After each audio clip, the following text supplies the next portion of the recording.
Isang magandang araw sa lahat ng ating mga kababayang Pilipino. Mabuhay po ang bansa nating Pilipinas. At ito po yung bansa nating sinilangan. Nandito ako ngayon sa Pasay. Yan po, para pumasok po sa aking trabaho. Tara na guys, samahan niyo ako para makita niyo rin po ang Mall of Asia, yung mga latest update po dito. Yan, at yung mga motorista po dito kung ano po yung mga sitwasyon po ng mga traffic update po ngayon. Yan, ito guys yung kahabaan ng EDSA extension dito sa Pasay City. Yan, ito po yung ating mga makikita po. Medyo maluwag po dito guys. Yan po, alas 5 po ito ng hapon. Yan po, yung kulay pula, yun po yung Heritage Hotel. Yan, Heritage Hotel po yan guys. Yan, napaka gandang hotel ang Heritage. Yan po. At mula po dito sa Heritage Hotel na pwede na pong lakarin dito ang Baclaran, yung Baclaran Church. Yan po. Ito po yung Rojas Boulevard na service road po. Marami pong dumadaan dito ng mga trailer, ng mga truck. Yung mga malalaking mga truck mo dito, maraming dumadaan galing po ng Rojas Boulevard.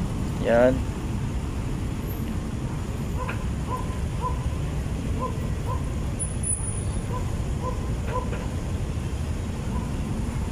Waiting po tayo ng go signal kasi nakapuna pa po. Panoorin muna natin yung mga sasakyan po dito ng mga dumadaan. Yan po, napakarami galing Rojas.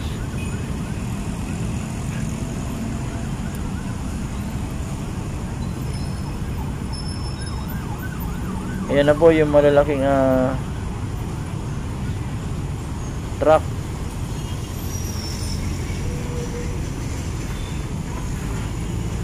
Ayan na po yung mga D40 na trailer po dito. Yan. At ito rin po yung isa. Grabe yung mga truck po dito ng mga dumadaan. Yan po yung D40.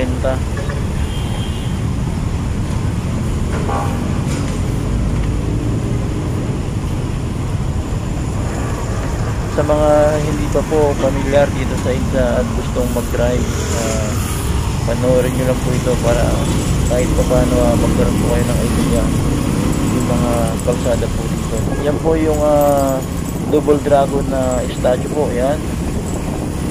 Yan po siya nasa gilid. Nakamasid lang po sa mga motorista, nakatingin at nanonood sa mga dumadaan po dito sa kalsada.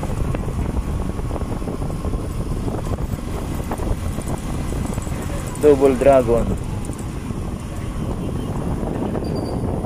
At ito na po yung Macapagal Boulevard naman. Kanina sa Rojas Boulevard, ngayon Macapagal Boulevard naman ito guys. Yan po.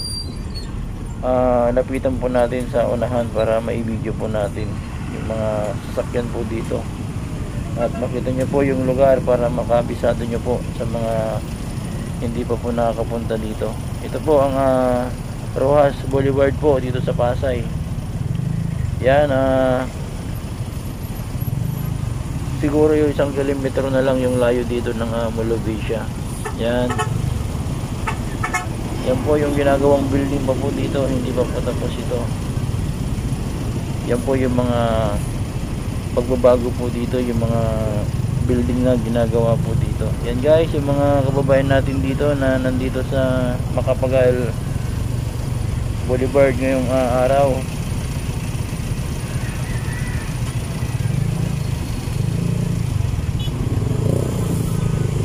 Sa lahat ng ating mga kababayan dyan sa Luzon, Visayas at Mindanao, sana mapalit nyo po ito para makita nyo po yung mga latest update traffic po dito.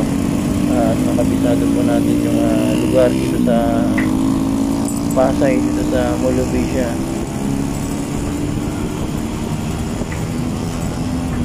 At yung bandang kanan po, yan po yung Estrella Residence. Yan, sobrang ganda po yan guys.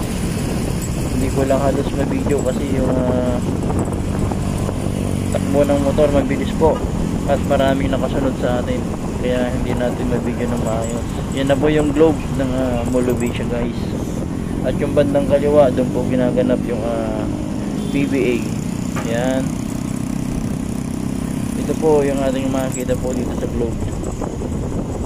Yan, yung kaliwa po yung PBA. Yan, di pa ako nakapunta dyan, di pa ako nakapanood. Sana balang araw makapanood ng finance. Yan po ang harapan ng Molovisya.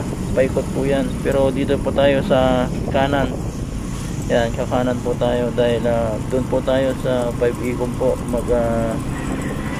mag-security guard po doon, magpapa-diop reliever po ng mga security guard.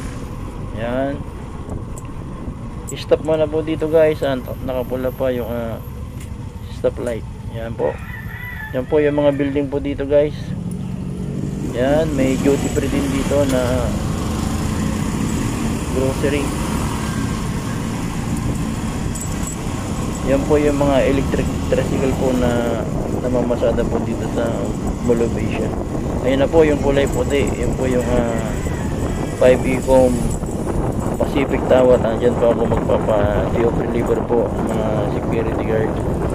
Yan. Ito po ang mga building po ng Molovisya. Yan po, bandang kanan. Yan po. Kapag idiretso po natin dito, yun na po yung seaside, kasi mahaba po yung seaside. Yan po ang mga building ng Molovisya. Grabe yung mga building po dito, napakarami po. Sobrang yaman po ng SM.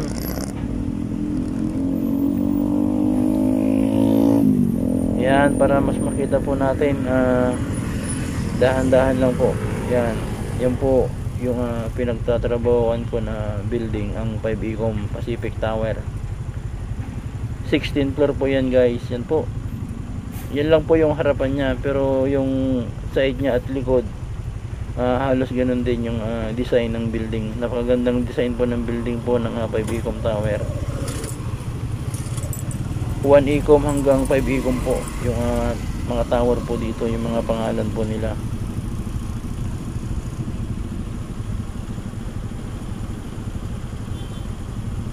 Yan po, waiting po tayo kasi kakaliwa po tayo. Pupuntahan po natin yung SM Hypermarket dahil doon po tayo magpa-parking ng motor. Dito sana tayo mag-parking guys, kaya lang may bayad po dyan pag overnight. Kaya doon tayo sa SM Hypermarket dahil wala pong overnight doon. Basta may ID ka lang ng security guard ka at sa call center ka nagtatrabaho, wala na pong overnight yun. Automatic na po yun. 50 pesos lang po yung babayaran ko, kaya doon po ako magpo-parking kahit medyo malayo po. Yan, ito po yung mga kababayan po natin na mga dumadaan po dito sa oras na ito. Siguro 5:15 na po ng hapon ito. 5:15 dahil yung pasok ko alas 6 pa po ng hapon, kaya may time pa ako.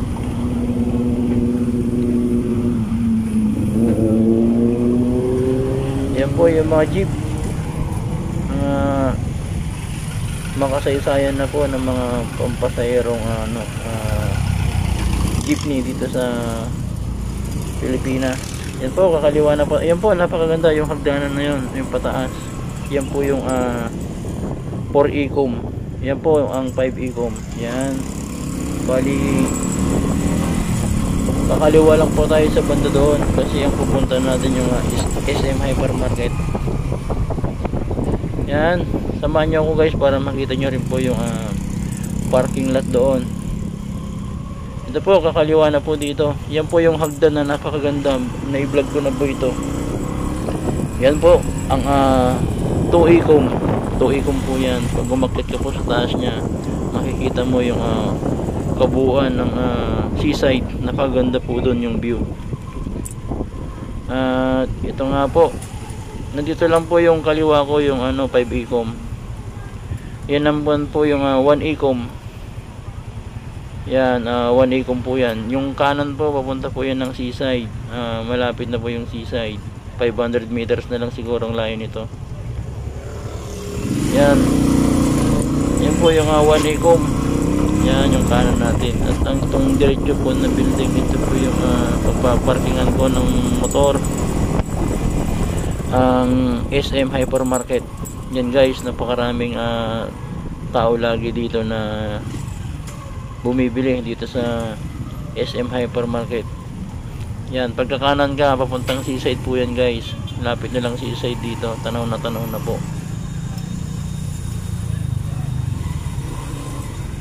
At ito, unti-unti na tayong kumakaliwa. At dito may mga security guard na tinatanong yung joyride. Yan guys. Ito na, kakanan na po tayo dito. Papasok na tayo dito sa parking lot. Yan po, kukuha lang tayo ng ticket dito. Yan, ticket lang muna ang kukunin. Pag labas po ng umaga, doon po magbabayad. At doon din titignan yung mga ID po kung saan ka nagtatrabaho na call center, dahil alam po nila yung mga kumpanya ng mga call center po dito at makikita po nila sa ID. Dito tayo papasok ngayon, pero paglabas po kinabukasan hindi na po dito, doon na po sa exit, kasi ito po yung entrance lang. Dito hindi ako masyadong sanay sa mga pakurbada, kaya naka-premiere lang po ako dito at dahan-dahan lang po na umaakyat hanggang 3rd floor daw ito. Yan po.